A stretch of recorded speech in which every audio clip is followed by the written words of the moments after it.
नमस्कार मंडळी, लग्नानंतर होईलच प्रेम या मालिकेचा आजचा म्हणजे 11 एप्रिलचा भाग तुम्ही ऐकत आहात आणि कालच्या भागात तुम्ही पाहिलं होतं. ही काव्या घाबरते जेव्हा तिचा आणि जीवाचा फोटो समोर असतो. आता नंदिनी तिच्या हातात फोन दिल्यावरती जीवाचा आणि काव्याचा फोटो धडधडीत दिसतोय, पण तरी कोणाला दिसला नाही, फक्त काव्याला दिसलाय. नंदिनी म्हणते, तुझ्या फोनमध्ये सगळं व्यवस्थित आहे ना काव्या, चेक कर. आता ही घाबरते काव्या आणि नंदिनीला म्हणते, ताई तू बघितलंस का या रम्याने माझ्या फोनमध्ये काय बघितलं ते. आता हिला आधी डाऊट आलेला असो की नंदिनीने बघितला तर नसेल फोटो, म्हणून ती असं विचारते नंदिनीला. आजचा एपिसोड खूप खास आहे प्रेक्षकांनो. नंदिनी आणि रम्या दोघी असल्या बोलतायत एकमेकींना आणि ही रम्या आज एक्सपोजच झाली आहे. नंदिनी म्हणते, ही तुझ्या फोनमध्ये नेमकं काय बघत होती हे मला बघता नाही आलं, पण ती तुझा फोन चेक करत होती हे मला 100% माहिती आहे, मी बघितलंय माझ्या डोळ्याने. जेव्हा मी तिला याबद्दल विचारलं तेव्हा या मॅडमच्या चेहऱ्याचा रंग उडाला होता. आता वसू आता तिथेचे प्रत्येकाचे एक्सप्रेशन्स बघा फक्त प्रेक्षकांनो. तर आता हे पार्थचे वडील ओरडतात रम्याला आणि म्हणतात, काय ग रम्या, काय आहे हे सगळं, तुला काही वाटतं का कोणाचा फोन चेक करणं योग्य आहे का, कोणाची पर्सनल स्पेस अशी चेक करणं बरोबर वाटतंय तुला रम्या, काय केलंस हे मला अजिबात पटलेलं नाहीये.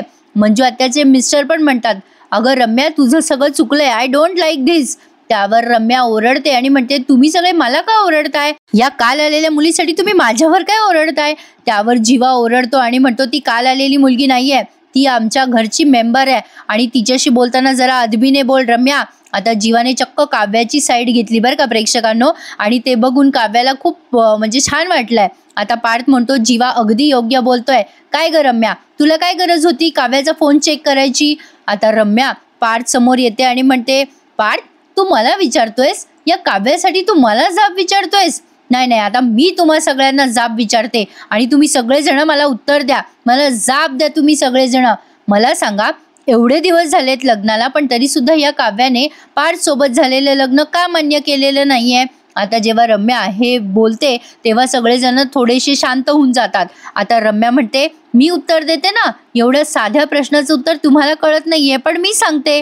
नाही, मला सांगा, एखाद्या मुलीला कसा नवरा हवा असतो, दिसायला छान, हँडसम, वेल सेटल, छान पैसे कमवणारा, मनाने पैशाने श्रीमंत असणारा, आई वडिलांचा आदर करणारा, असाच नवरा हवा असतो ना. आपल्या पार्थमध्ये काय कमी आहे, पाठीशी उभं राहणारा नवरा पाहिजे, वेळ पडली तर पाठीशी घालणारा पाहिजे. आपल्या पार्थमध्ये कुठल्या गुणांची कमतरता दिसते तुम्हाला. आता काव्या तिच्याकडे बघतच राहते बरं का रम्याकडे. आता या सगळ्या प्रकरणानंतर मालिकेला जरा वेगळं वळण येणार आहे बरं का प्रेक्षकांनो. आता ही रम्या म्हणते, आपल्या पार्थमध्ये कुठलाच दोष नाहीये, पण ही काव्या काहीही करा तिच्यासाठी ही कधीच खुश नसते, सतत आपली चिडचिड. आणि काय नाही पार्थ, तू गुढीपाडव्याला हिला गजरा दिला होतास ना, कल्पनाने जेव्हा घर झाडले तेव्हा तो गजरा इथे सापडला या पायरीवर, आणि आता त्यावेळेचा तो गजरा सिक्वेन्स आपल्याला इथे आठवून दिलाय. पार्थने त्याच्या आईच्या नावावर गजरा दिला होता ना काव्याला, तो सगळा सीन इथे आठवून दिलाय. आता रम्या हे सगळं सगळ्यांना सांगते की काव्या पार्थशी खूप वाईट वागते, एक्सेट्रा. पण आज नंदिनीने जे काही सडेतोड उत्तर दिलंय ना प्रेक्षकांनो रम्याला, ते ऐकण्यासारखं आहे बरं का. नंदिनीने खूप विश्वास दाखवलाय तिच्या बहिणीवर, त्यामुळे आता काव्यावरती जरा भावनिक दडपण आलंय असं म्हणायला हरकत नाहीये. ही मालिका मुळातच ना प्रेक्षकांनो खूप इमोशनल आहे, त्यामुळे ना फार जपून सांगावं पण लागतं आणि जपून ऐकावं पण लागतं. तर आता पार्थला रम्या म्हणते, बघ तुझ्या एफर्टची ही किंमत आहे त्या काव्याच्या नजरेमध्ये. माणूस म्हणून तू सोनं आहेस रे पार्थ, सोनं. अरे हे त्याची मैत्रीण म्हणून मी खात्रीने सांगू शकते. आता रम्या म्हणते, मी अख्खं आयुष्य घालवलंय पार्थला जाणून घेण्यामध्ये. झालं, ही म्हातारी झाली बरं का, जसं काही बोलतात. आता ही रम्या म्हणते, तुझी ही बहीण का, या नंदिनीला म्हणते बरं का, तुझी बहीण सतत वाटेल तसं बोलत असते पार्थला, अगं अपमान करत असते पार्थचा, हिच्यामुळे पार्थ सोफ्यावर झोपला होता. आता बोल ना नंदिनी, आता का गप्प बसली आहे. नंदिनी म्हणते, नवरा बायको म्हणून तो त्या दोघांचा पर्सनल मॅटर आहे, मी त्यांच्या पर्सनल मॅटर मध्ये शिरणार नाही. आणि माझ्या आई वडिलांनी माझ्यावर तेवढे संस्कार केलेत, दुसऱ्यांच्या पर्सनल मॅटर मध्ये असं घुसायचं नसतं रम्या. एवढे संस्कार माझ्या आई वडिलांनी चांगलेच केलेत माझ्यावर. नंदिनी जेव्हा असं उत्तर देते तेव्हा रम्या तिच्याकडे बघतच राहते. म्हणते, अच्छा तू आता माझे संस्कार काढतेस का. नंदिनी म्हणते, छे मी तुझे संस्कार कशाला काढू, अगं माझ्या आईवडिलांनी काय संस्कार केले हे मी तुला सांगते. अगं माझी बहीण चुकली ना तर मी तिचा कान धरेल, धाकटीत जाऊ म्हणून तिला विचारेल, पण तिच्या पर्सनल आयुष्यामध्ये मी कधीही नाक खुपसणार नाही. नंदिनीने छान उत्तर दिलं ना प्रेक्षकांनो. अशी मोठी बहीण प्रत्येकाला असावी. असो, आता नंदिनी म्हणते जे तू करतेस ना रम्या, ते मी कधीच करणार नाही. त्यावर रम्या जरा विचार करते आणि मग नंदिनीला उत्तर देते, हो ग बाई नंदिनी, तू फार महान आहेस. देशमुखांच्या घराण्याचा झेंडा घेऊनच फिरते ना तू. गुढीपाडव्याच्या दिवशी गुढीचा कलश पडताना जसं झेललास ना, तसे घरातले क्लेश का नाही थांबवत आहेस ग? तुझ्या बहिणीमुळे क्लेश होत आहेत घरात, ते नाही थांबवत आहेत तुला. जीवा त्या दोघींकडेच बघत राहतो बरं का. सगळेच जण बघताय, पण आता ही रम्या म्हणते, मी न खात्रीने सांगते ही काव्या या घरात आल्यापासून का एवढी आदळआपट करते ते. आता ही डायरेक्ट त्या काव्याच्या चारित्र्यावर संशय घेते आणि म्हणते कारण या काव्याला हे लग्नच मान्य नाहीये. आता काव्या जरा टेन्शनमध्ये आली आहे, काय बोलावं काही कळे ना तिला. आता रम्या म्हणते एखाद्या मुलीला इतकाच चांगला नवरा मिळून सुद्धा लग्न मान्य नाहीये ना, त्याचा एकच अर्थ आहे, हिचं बाहेर काहीतरी लफडं सुरू आहे. रम्या असं बोलतेच्या बोलते आणि आता या नंदिनीकडे खूप वेळ बघत राहते. शेवटी मानिनी ताई म्हणतात, अरे ग काय बोलतेस रम्या, कळतंय का तुला? आता रम्या म्हणते, अगं मामी मी बरोबर बोलते, हिची बहीण अशी सती सावित्री आहे, पण ही काव्या ही अगदी खाली मुंडी पाताळ धुंडी आहे. आता मात्र काव्याला आलेला असतो रम्याचा राग. आता काव्या काही उत्तर देणार तेवढ्यात नंदिनीच रम्याला सडेतोड उत्तर देते. सगळेजण नुसते एकमेकांकडे बघतात, काय तमाशे चालले घरामध्ये काही कळे ना कोणाला. आता रम्या म्हणते, अगं मामी आपल्या पाडसारख्या सोन्यासारख्या माणसाचं मन या बाईला कळू नये का? अगं याचा अर्थ हिच्या मनात दुसरा कोणीतरी आहे. आता काव्या तिच्याकडे पाहतच राहते. हिच्या प्रत्येक वाक्यावरती सगळे झामझूम करून असे एकमेकांकडे बघतायत बरं का. मग आता रम्या म्हणते, ही तशी बोलून दाखवत नाही, पण हिची जी चिडचिड चालते ना मामी आपल्या घरामध्ये, यावरून मला हेच चालतंय. आता नंदिनी म्हणते, रम्या, त्यावर ही नंदिनी बोलते तिला, रम्या. त्यावर रम्या म्हणते, बोलू दे ना मला नंदिनी. अगं या घरामध्ये काय तुझ्या बहिणीनेच बोलायचा ठेका घेतलाय का? बोलू दे बोलू दे. अगं या घरात जेव्हा पहिल्या दिवशी आली ही लग्न करून, तेव्हा हिने आलेला गृहकलशच असा उलटवून लावला, फुटबॉल सारखा उडवला हिने. खरं तर लग्न करून घरात आली नाही त्याच दिवशी आपल्याला कळायला हवं होतं की या काव्याला आपल्या घरात नांदायचंच नाहीये, हिला संसारच करायचा नाहीये. तेव्हा आपण कोणीही हे लक्षात घेतलंच नाही, लग्नानंतरच नाही, म्हणजे लग्नाच्या दिवशी सुद्धा ही हेच करत आली आहे. त्या दिवशी काय केलं तिने? त्या दिवशी मी नव्हते लग्नामध्ये, पण मला आईने सांगितलं ना सगळं. हिच्या आई वडिलांनी, मामा मामींनी, सगळ्या गावातल्या लोकांनी हिच्या विनवण्या केल्या, बाई लग्न कर लग्न कर. पण ही ढिम्म जागची हालत सुद्धा नव्हती. म्हणजे असं कोणी बळजबरी लग्न लावून दिलं तर काय लगेच पुढे पुढे पळायचं का?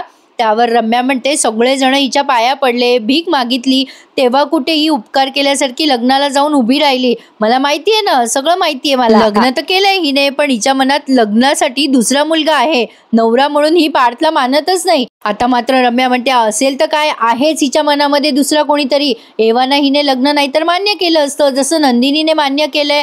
ही नंदिनी संस्काराच्या गप्पा हाणते ना नेहमी. हिच्या आई वडिलांनी हे संस्कार केलेत या काव्यावर. आता काव्या रम्याला मारायला पुढे येणार असते, तेव्हा नंदिनी तिला खरं तर नंदिनीला आलेला असतो रम्याचा राग, कारण तिने तिच्या आईवडिलांचं नाव घेतलं ना. त्यावरती अजून रम्या चिडवते आणि म्हणते, बघा बघा ही अशी पोरगी आपल्या देशमुखांच्या घरी थोरली सून म्हणून आली आहे. आता ह्या अशा पोरीसाठी हिच्या आईवडिलांची कीव करावी का तिच्या आईवडिलांना देवाऱ्यात बसवावं हेच कळत नाहीये मला. काय ग नंदिनी, आता काय मुग गिळून गप्प बसली? आता कुठे तुझ्याकडे काही बोलायला? सांग ना सांग. अगं आता तुला सांगते मी, तू विचारत होती ना मला, तू काव्याचा मोबाईल चेक करत होती तर हो, सगळ्यांसमोर सांगते मी, केला मी मोबाईल काव्याचा चेक. काय करणार आहेस, करून घे. आता या मानिनताईंना टेन्शन आलं ना, एवढी धडाधड बोलू लागली, वाटेल ते बोलतीये, तोंडाला येईल ते बोलतीये.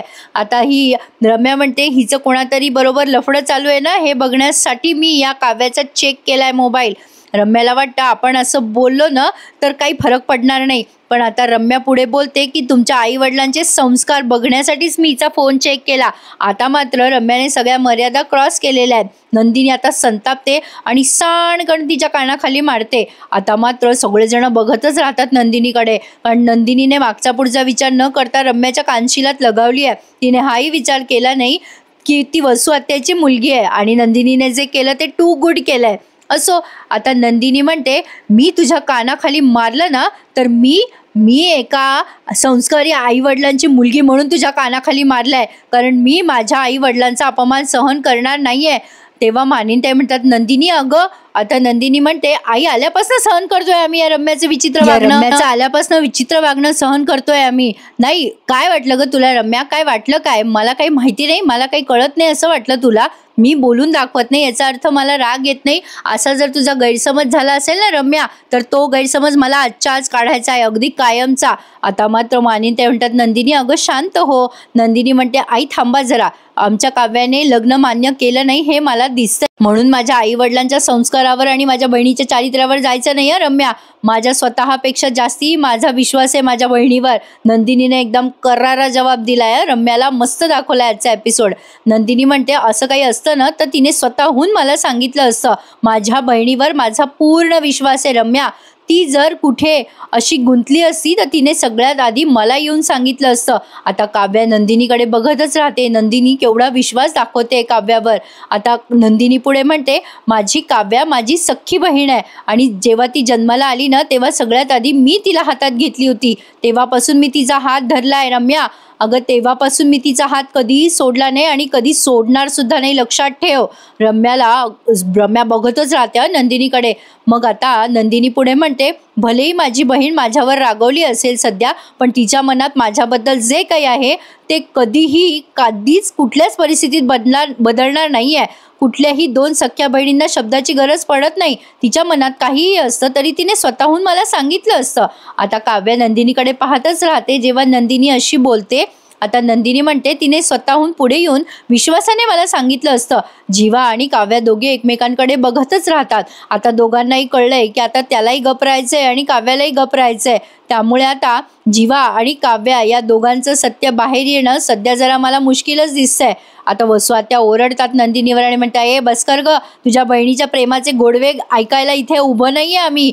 माझ्या रम्याशी आता जशी वागलीस ना तू तशी. आता लगेच ही नंदिनी म्हणते, वसुआत्या शांत बसा तुम्ही. आता वसुआत्या समोर येते ती नंदिनी आणि म्हणते, रम्याच नाही, माझ्या बहिणीच्या चारित्र्यावर संशय घेणाऱ्या प्रत्येक माणसाशी मी अशीच वागेल, अगदी पुन्हा पुन्हा. आमच्या काव्याचं वागणं तुम्हाला उद्धटपणाचं वाटत असेल, ठीक आहे. तुम्हाला तिचं कौतुक करायचं नसेल, हरकत नाहीये.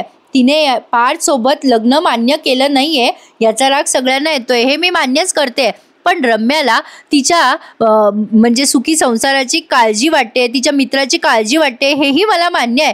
पण म्हणून आपल्या काळजीच्या धबधब्याचे शिंतोडे इतरांच्या चारित्र्यावर उडणार नाही ना, याची काळजी रम्याने घ्यायला हवी. वसुआत्या, तुमच्या लेकीला वाटणारी काळजी, तिचं फोन, तिचं कपाट, ही सगळं तपासण्याचं लायसन्स नाहीये. वसुआत्या, काय भारी बोलते ना प्रेक्षकांनो नंदिनी. मी तर फॅनच झाले नंदिनीची आज. नंदिनी म्हणते, तुम्हाला कोणी अधिकार दिला माझ्या बहिणीचं कपाट चेक करण्याचा? माझी बहीण हरलेली असेल, दुःखी असेल, ती चिडचिड करत असेल ती चिडखोर, पण माझी बहीण कधीही कॅरेक्टरलेस नव्हती आणि नसणार. आता या मानिनताई म्हणतात, नंदिनी शांत बस बेटा, अगं तू जरा टेन्शन नको घेऊ. नंदिनी म्हणते, आई हे बघा, मला पाणी नकोय, पण मला ना एवढा विषय नव्हता वाढवायचा. पण ही रम्या स्वतःला अतिच समजते, सगळं करतेच्या करते आणि पुन्हा मान्यच करत नाही की मी हे सगळं केलंय. करून सवरून नामानिरळी होते आणि पुन्हा करून सवरून प्रत्येक वेळेला ती कशी योग्य आहे हे दुसऱ्यांना सिद्ध करून दाखवते. चुकीची वागते ही रम्या आणि त्यामुळे माझा तोल गेलाय आज आई. आणि रम्या, तू माझ्या काव्याच्या बाबतीत जे काय केलंय ना त्या बाबतीत मी काही तुझा पाढा विचारणार नाहीये.